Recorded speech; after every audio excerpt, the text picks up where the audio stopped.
Welcome back. Well, I have something different for you today, and there is a reason for it.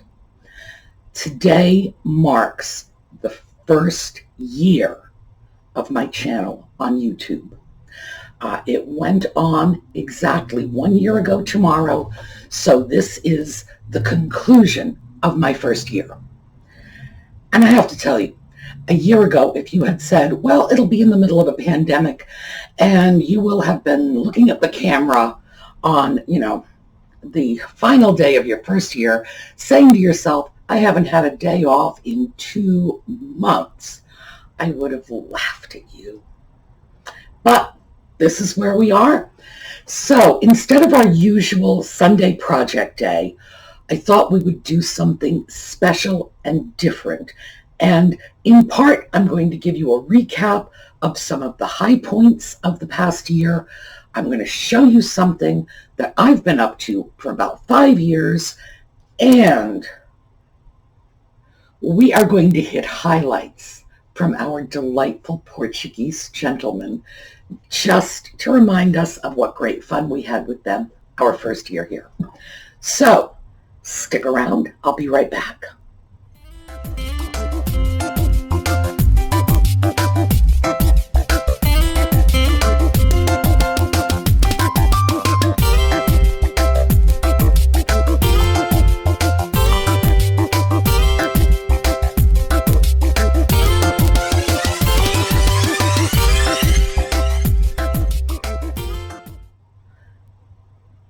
Okay, first of all, you may have noticed that Audie is not here with us.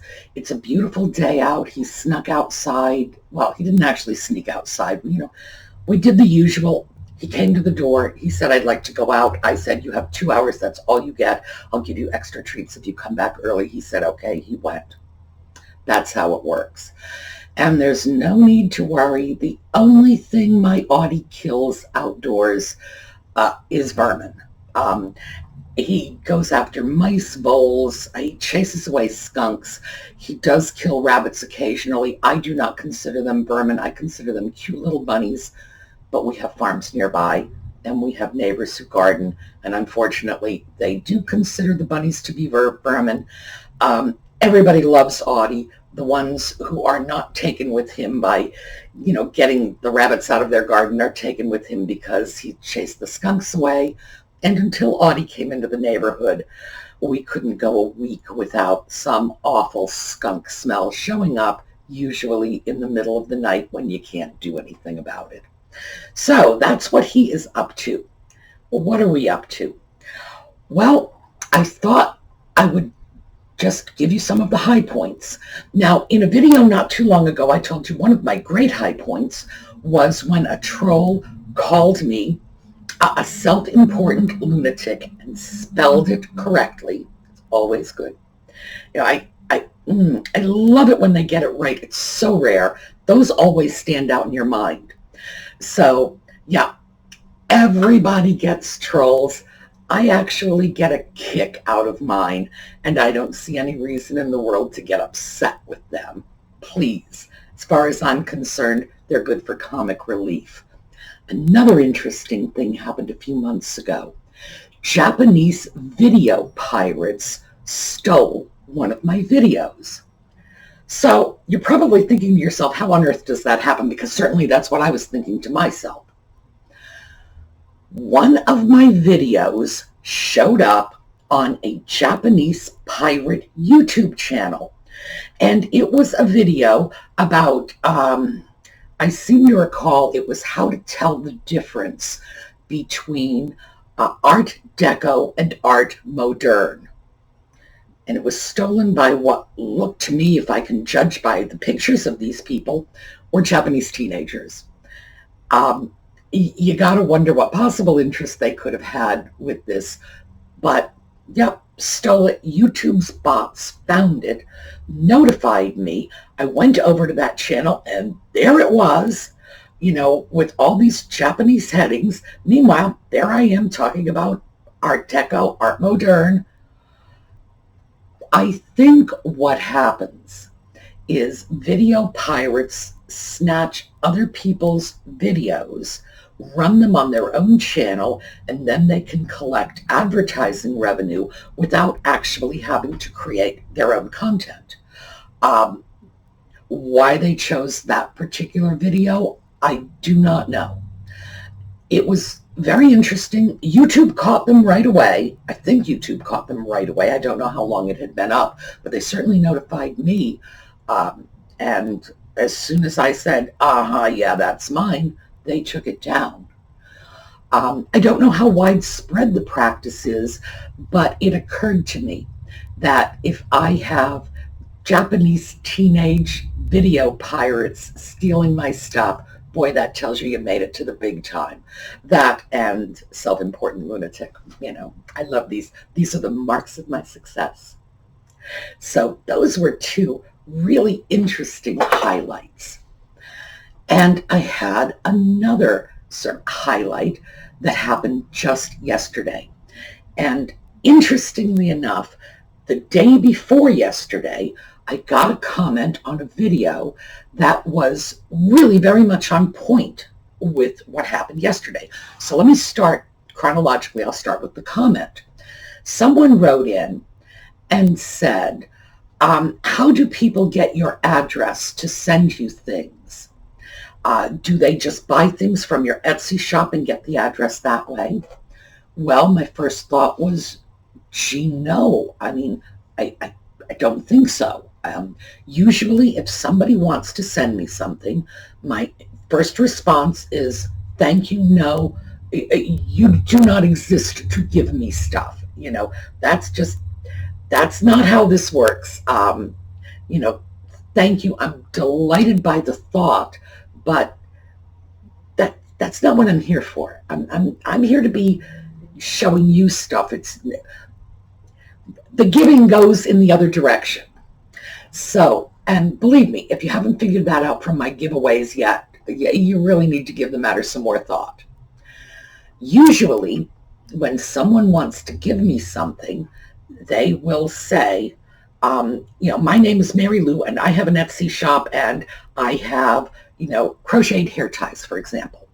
And I would like to know if I can give you some crocheted hair ties, and you can give them as giveaways and just mention my shop name. And I'm like, fabulous. You want to give my subscribers crocheted hair ties? No problem. They send me the hair ties. I take care of the shipping and the postage and whatever, because as you know, I get ad revenue, and that covers expenses like that. So win-win. Subscribers get the crocheted hair ties, and then Mary Lou, who crochets the hair ties, gets a plug on the channel.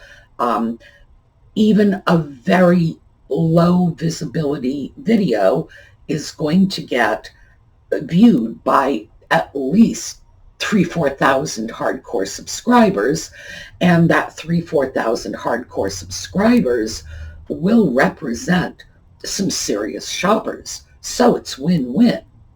And so that's usually how it works.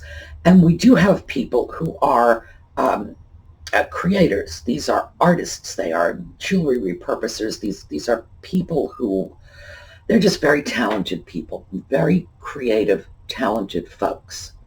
And they will say, I have stuff. Do you want it for giveaways? And it's like, yeah, fabulous. Every now and then somebody will say, I want to give you something so you can make Tidbit trays out of it.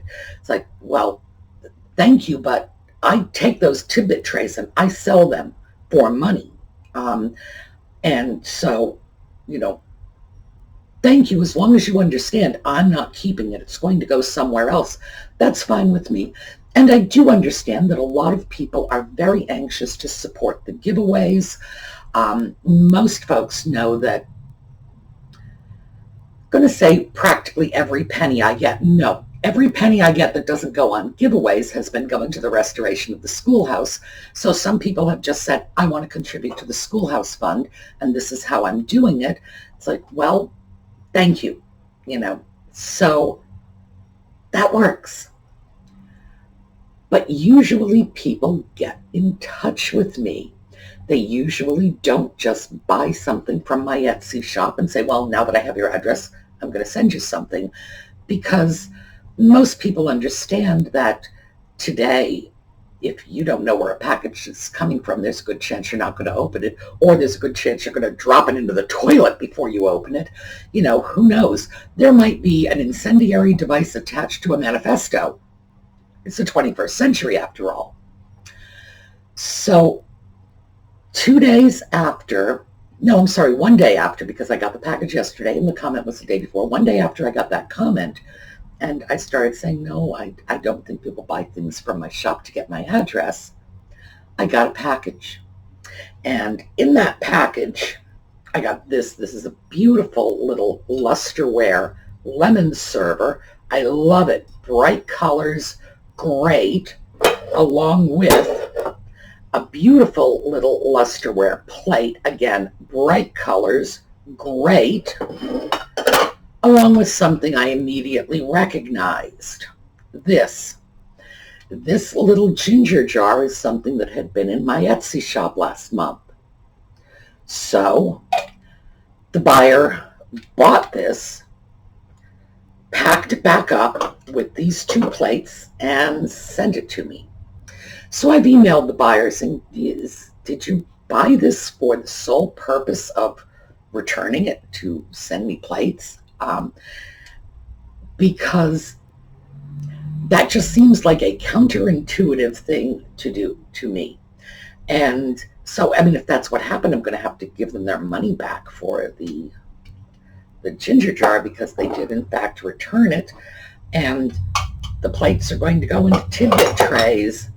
But I thought, boy, just when I thought to myself, no, but nobody would do anything like that. Well, look how wrong I was. So I'm starting to realize that YouTube is like this whole life adventure. Coffee, by the way, is about Red Sox. Baseball season, yes. So when I was looking at putting this video together, I thought, what do I want to do? How do I want to sort of close out the first year? Now, mind you, closing out the first year is sort of an abstract concept, because I'm going to be here tomorrow, so nothing special is going on, except that tomorrow will be the start of my second year. This is the conclusion of my first. I went online and said, what are the most frequently asked questions of YouTubers? What is it that people want to know? Because I guess it depends on who it is. I would imagine if you've got like a Hollywood celebrity on YouTube, you're going to want to ask them very different things than you're going to want to ask somebody like me, because I'm not a Hollywood celebrity. And I went through the list of questions, and one of them struck me. It said, do you still have your childhood teddy bear? No, I do not. But I have something almost as good. That's what I thought I would share with you today, what I've been doing for the last 5 years. This happened to me around the time I turned 60. It might have been a year earlier. I don't really remember, because it's been going on a long time. I realized one of the things I wanted to do was recover some of my childhood toys. Now, the toys are all long gone, but I thought to myself, geez, I deal in vintage dolls, so it's not much of a leap for me if I said I want to get a vintage toy. I want to get something I had when I was a child. And that's what I started. So now every year, usually I do this in the fall, I get myself sort of a special Christmas present, if you will, but it's not for Christmas because it's in the fall. And I have a little box. Oh, here, I should show you the box. It's like a little suitcase box. And this holds the stuff.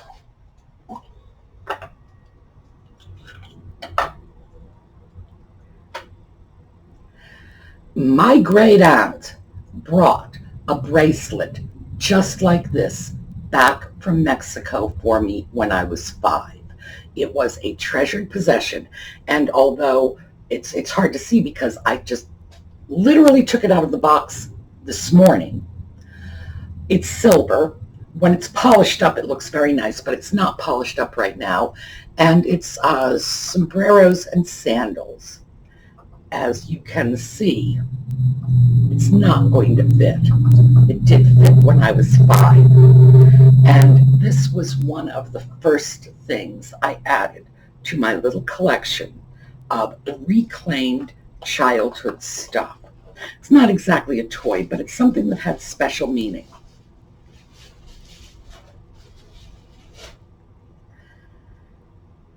When I was 7, this is Alice in Wonderland.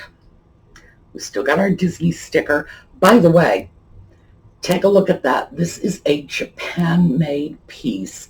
We've talked about, see, I can't stop myself. I just can't.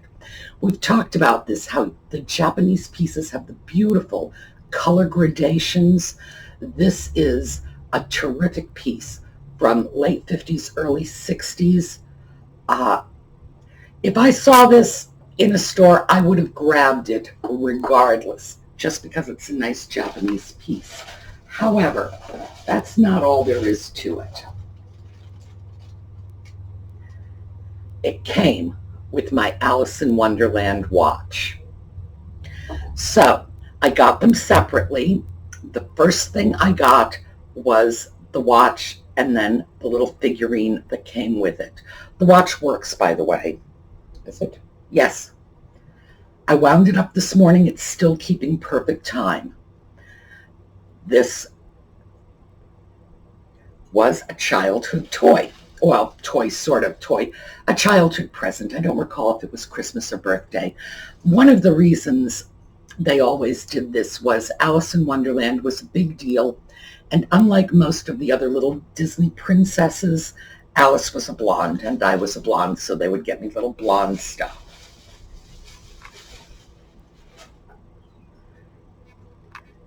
This is another piece identical to a little Native American doll I had with a little papoose on her back.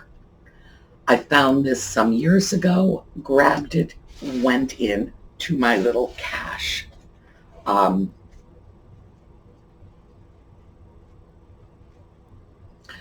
Childhood in Florida, Seminole doll.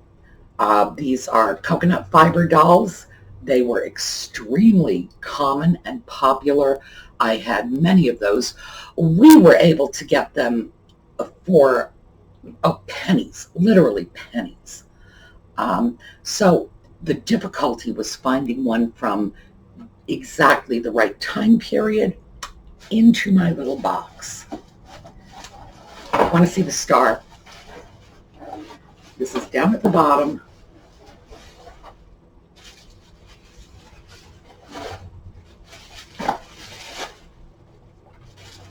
The Jackie and Caroline paper dolls.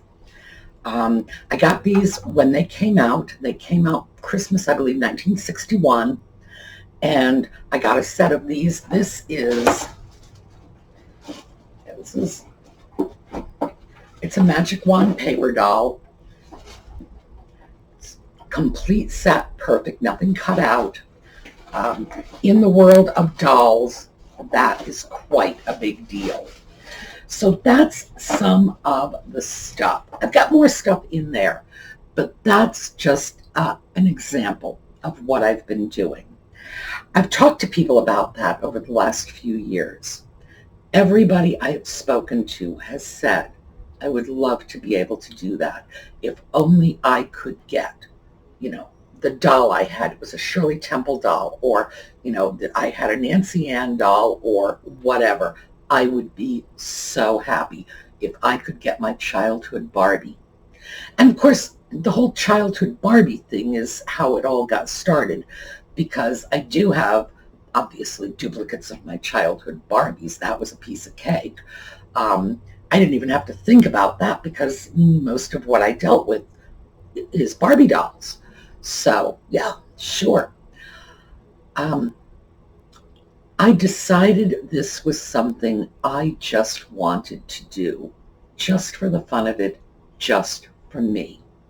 So when I am ambitious and I set up Christmas, I open my little box and I lay out all the toys, and it's just like being back at Christmas when I was 6 or 7 years old, which I expect is probably me going into my second childhood, but it gives me a great deal of pleasure.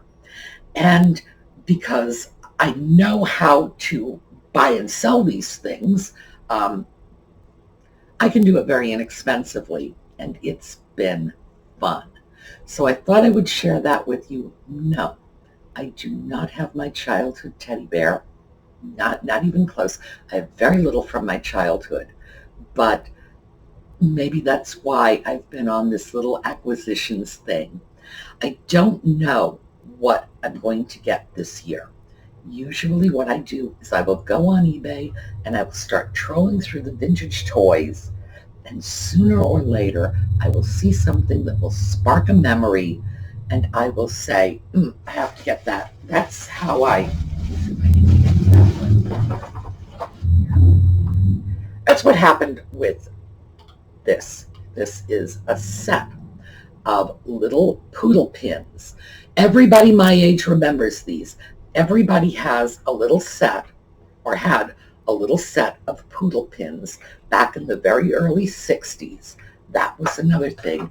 And that was something I just happened to come across a similar pin when I was trolling through vintage jewelry, saw that and said, oh my, I have to add that to my little collection. All right, so that's what's going on here. Now, since I'm not going to let this get overblown because it could very easily, we are going to take a quick look at what our Portuguese gentlemen have to say, some of my favorite entries. I think 2 of these we've done before and 2 are new, but we'll see. Maybe you'll remember them. The title of this section is Remedies. The antimony, the cataplasm, the cautery, the lint, the decoction, the diet, the plaster, the gargarism, and I don't know what that is, the marshmallow, the incision, I know what that is, the infusion, the laudanum, the clyster, no idea about that either, the medicine, the mercury, which is poisonous, the ointment, the opiate, which is addictive, the pill, the rhubarb, which is also poisonous, the bleeding, which is extremely dangerous, the leeches, which are just as dangerous as the bleeding, the senna, the syrup, the treacle, and of course the vomitory.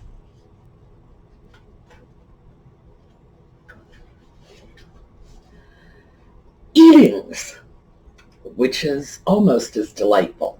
Some boiled meat, some fritters, a stewed fruit, some sweetmeats, some jelly broth, some wigs, which apparently were edible 150 years ago, a chitterling sausages, a dainty dishes, a mutton shoulder, a stewed meat, a stuffing, a lytle mine, which I believe is a little mine, but I don't know mine what, some game, a leg of mutton, hog fat, a broiled meat, some ham, some milk, some curdled milk, tasty, some marchpanes, some mustard, some eggs, an omelet, some fish, pepper and vinegar sauce, a pottage, and my favorite, vegetables boiled to a pap. Tasty. Okay, let's see what we've got here. These are useful phrases. Sing an aria, not an aria, an area. That is a very pretty plane. These shades are very agreeably. Lay down on the grass. This trees make a beauty shade. These apricots and these peaches make me and to come water in mouth. That is a sign from good time. That looks me. That is who deceive you. So what do we have here? More common phrases. Give me some good milk, newly get out. Exculpate me by your brothers. Tomorrow, I shall be entirely her master or unoccupied. Not a clue. Tell me yes or none. Why you are so melancholy? How many times shall you be in return? And my also. She do not that to talk and to cackle. She do not tell me nothing. And my all-time favorite, this is actually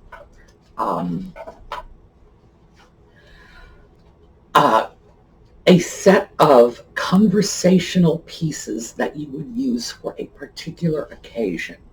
And this one is called the fishing. This, by the way, is usually everyone's favorite.